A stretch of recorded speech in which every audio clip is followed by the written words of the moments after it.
Hello everyone, Zin with you, and today we'll show you how to combine two images on Affinity.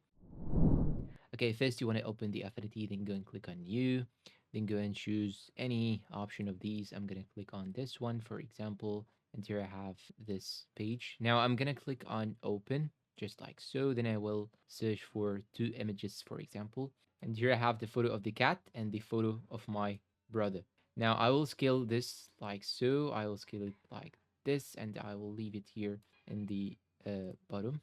Now here you have these two images. So now what I'm gonna try to do is to leave one of them on the top and one of them on the bottom.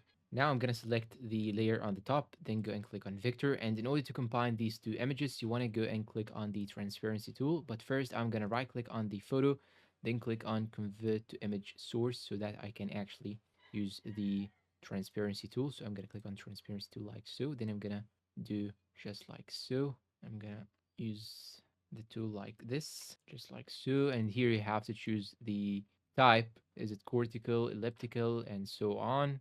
And in order to make it more realistic, I'm gonna click on the control and increase the size of the photo just like so and leave it right here.